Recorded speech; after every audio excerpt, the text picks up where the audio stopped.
Prince William was already dealing with enough pressure around the monarchy before this whole Windsor situation started getting whispered about behind palace walls. King Charles has been struggling with ongoing health issues. Camilla's influence inside royal circles has clearly grown over the last couple of years. And people close to the institution have apparently been noticing a shift in how decisions are being made long before the public caught on to any of it. But what reportedly happened right before Princess Anne's major Windsor event really pushed those conversations into a completely different direction, because suddenly this was not just about tension inside the family anymore. It became about power, authority, and who is actually steering things behind the scenes right now. According to multiple palace insiders, the drama started quietly in the final hours leading up to Anne's event. And honestly, that's the part that makes the story interesting, because there was no public argument, no leaked confrontation, no embarrassing moment caught on camera. Everything allegedly happened in the most controlled royal way possible. Certain names connected to Queen Camilla's private social circle reportedly disappeared from the official guest access list completely. Not delayed, not questioned, removed. And apparently this was done so carefully that most people attending the event had no clue anything unusual had even happened. Now here's where people inside royal circles started paying very close attention. Sources claim security instructions for the event suddenly began coming through aides connected to Kensington Palace instead of the normal administrative channels. That matters because Kensington Palace is William's base. So the second insiders heard that detail, the assumption immediately became that William himself was directly involved in overseeing parts of the operation. From what palace staff allegedly described later, the atmosphere inside Windsor changed noticeably as the event got closer. Staff members were reportedly being watched more carefully, approvals were getting rechecked, and security access was being updated almost in real time.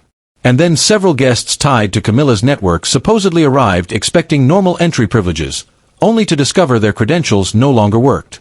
That is an incredibly specific kind of message inside royal culture. People outside the monarchy probably see a guest list issue and think it sounds small, but inside royal institutions access means status and visibility means influence. Who gets invited into those spaces matters more than most people realize. So if certain people suddenly find themselves blocked from entering a major royal gathering without warning, everyone inside that system immediately understands what's being communicated. And according to insiders, there was no dramatic scene at the gates either. That's what makes the whole thing feel even colder. Security reportedly handled everything quietly. Guests were redirected politely, no chaos, no public embarrassment, just silent rejection. What really shocked people, though, was the claim that Camilla herself allegedly did not know this was happening beforehand.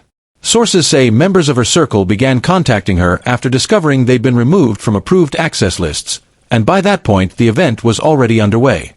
If that's true, it honestly says a lot about how calculated the situation supposedly was, because somebody clearly wanted the message delivered without creating a public explosion around it. And palace observers immediately started connecting the dots to the growing alliance between Prince William and Princess Anne, and has always had a very different reputation from other senior royals. She's never chased attention, never tried building celebrity popularity, never played into media fascination. Inside royal circles, her authority reportedly comes from discipline and consistency. She's basically viewed as one of the few remaining people who still operates with Queen Elizabeth's exact institutional mindset: duty first, feeling second. And apparently William has become much closer to Anne in recent years, especially after the Queen's death.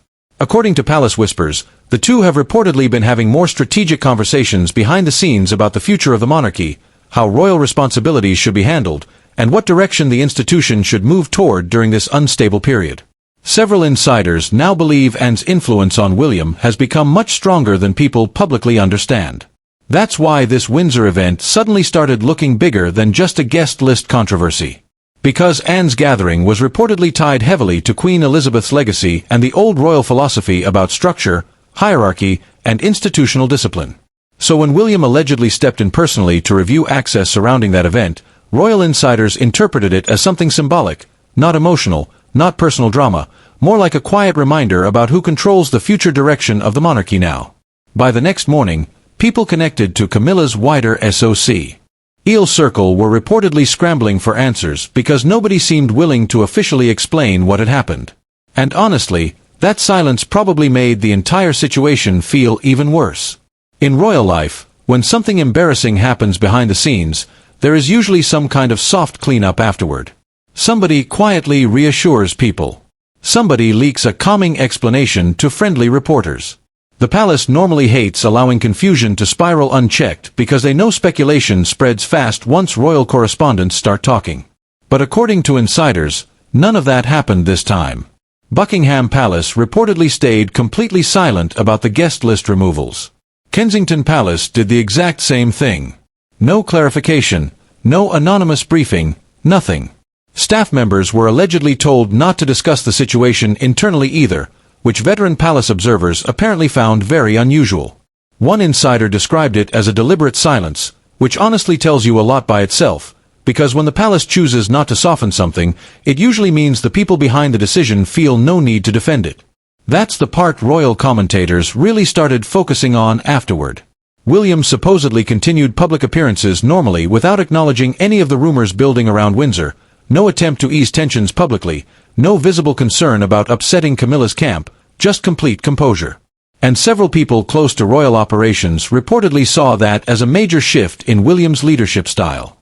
For years, William had this reputation for being cautious and emotionally restrained, especially compared to Harry. Even people who supported him sometimes described him as hesitant when it came to direct confrontation inside the institution. But insiders now claim something has changed over the last year, partly because of Charles's health situation and partly because William understands the pressure of eventually inheriting the crown during one of the monarchy's most unstable periods in decades. Apparently, he is becoming far more decisive behind the scenes. And that's where Princess Anne comes back into the story again, because a lot of palace insiders believe her influence has played a huge role in shaping this version of William, and has always operated with this very old-school royal mindset where the institution matters more than personalities, friendships, or social comfort. She reportedly believes the monarchy only survives when hierarchy stays absolutely clear and disciplined. No blurred lines, no emotional decision-making. According to royal whispers, William increasingly shares that philosophy now. Sources familiar with palace operations claim William and have been consulting privately much more often since Queen Elizabeth died. Not just casual family conversations either. Actual discussions about royal structure, future planning, appearances, responsibilities, and institutional priorities. People inside the palace apparently see them as one of the strongest internal alliances currently shaping the future monarchy. And when you look at the Windsor situation through that lens, the whole thing starts making more sense. Because Anne's event, reportedly, was not viewed internally as just another ceremonial gathering. It was connected heavily to organizations and traditions tied closely to Queen Elizabeth's legacy. So for William and Anne, protecting the symbolism of that event may have carried much bigger meaning than outsiders realized. That's why some insiders privately referred to it as a restoration moment. Basically, the feeling inside certain royal circles was that William and Anne were quietly reasserting the older royal philosophy associated with Queen Elizabeth's reign. Less social maneuvering, less influence through personal networks, more structure, more institutional control, more emphasis on duty and hierarchy. And apparently that shift has made several people around Camilla deeply nervous. For years, many of Camilla's allies reportedly felt secure because of their closeness to Charles. Influence inside the monarchy often works through proximity. If you are close to the reigning monarch, doors open and access grows naturally. But Windsor allegedly sent a completely different message. The future king may not value those same social relationships the same way his father does. That realization seems to have shaken people. According to palace observers, several individuals tied to Camilla's network are now privately questioning how much authority William is already exercising behind the scenes before even becoming king. Because if he was truly willing to personally intervene in something as sensitive as guest access surrounding a royal event connected to Anne, then people naturally start wondering where else he may already be exerting influence quietly. And meanwhile, Charles reportedly finds himself stuck in an exhausting position emotionally. Sources close to palace operations claim Charles has been trying to balance loyalty to Camilla while also recognizing William's rising authority inside the institution. But his health struggles apparently have made it harder for him to actively mediate tensions between different factions within the royal household. Some insiders even believe Charles may not have fully known what was happening with the Windsor guest list until after much of it had already unfolded. If that's true, it honestly changes the entire perception of the situation, because it would suggest William acted independently rather than waiting for approval from the reigning monarch himself. And inside royal culture, that kind of move carries enormous weight. What makes this whole Windsor situation so interesting to royal watchers is that technically almost nothing dramatic happened in public. There were no explosive interviews afterward, no leaked argument between William and Camilla, no official palace statement confirming any kind of conflict. And yet somehow everybody inside royal circles seems to have understood exactly what the message was supposed to be. That's why so many commentators now believe this was less about a guest list and more about a quiet transition already happening inside the monarchy. According to insiders, William reportedly no longer sees internal tensions as something that always needs to be softened or diplomatically managed.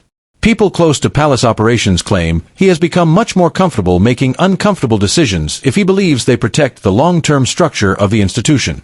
And honestly, whether people agree with that approach or not, it does sound very different from Charles. Charles has always been described as someone who prefers patience, compromise, and emotional balance inside family relationships.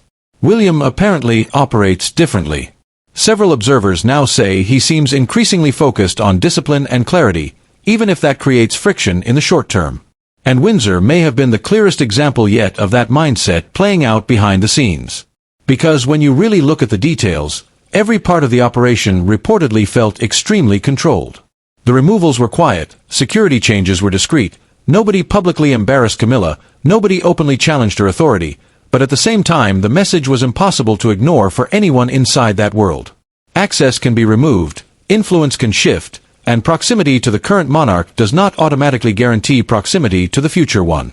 That last part is probably the biggest takeaway from everything that allegedly happened. For years, many people surrounding Camilla reportedly assumed Charles's reign naturally secured their position inside royal life long-term. But palace insiders now believe Windsor forced a lot of those individuals to rethink that assumption very quickly, because William appears to already be shaping the future monarchy in his own image. Several royal commentators have pointed out that the timing of all this matters too. Charles's health concerns have naturally accelerated conversations about succession behind closed doors, even if nobody publicly says it outright. And during periods like this, smaller symbolic decisions suddenly carry much larger meaning. Who gets included, who gets excluded, who controls planning, who signs off on security. Royal institutions communicate through symbolism constantly. That's why palace silence after the event became such a huge story by itself. Normally, if confusion starts building around something sensitive, somebody leaks reassurance somewhere. That never came. And according to veteran royal observers, that silence likely happened because the people involved wanted the message left untouched. No explanation, no apology, no effort to calm speculation, just silence. And honestly, that may have said more than any official statement ever could. Meanwhile, Camilla's allies reportedly remain deeply unsettled about what all of this means moving forward. Several insiders claim there is growing uncertainty inside her wider social network about how much operational control William already holds and how aggressively he may continue reshaping royal dynamics once he eventually becomes king. Because if he is willing to make moves like this now, before formally ascending the throne, people naturally assume his reign could become much more structured and disciplined than Charles's. And Princess and reportedly remains central to that entire shift. Inside royal circles, and is increasingly viewed as one of William's most trusted institutional advisors, not in an official political sense, but philosophically. The two reportedly share a very similar belief about the monarchy surviving only through discipline, restraint, and clear hierarchy. People close to palace operations claim William deeply respects and precisely because she never built her authority around popularity or public image. Everything about her reputation comes from consistency and duty. That influence appears to be shaping William more and more publicly now. And according to some commentators, what happened at Windsor may eventually be remembered as one of those quiet royal turning points that only fully make sense in hindsight. Not because of public scandal or dramatic confrontation, but because it allegedly revealed where power inside the monarchy is already beginning to settle. Not entirely with Charles anymore, but increasingly around William. That's the thing royal insiders seem most convinced about after Windsor. The shift may already be happening whether the public fully sees it yet or not. And if William continues operating with this level of quiet confidence and institutional control before even becoming king, then the monarchy under his reign could feel very different from the version people have been watching during Charles's era. More controlled, more disciplined, less interested in social balancing. And for people whose influence depends on understanding exactly where royal authority truly sits, Windsor reportedly made one thing very clear. They may need to start adjusting to a new order much sooner than they expect.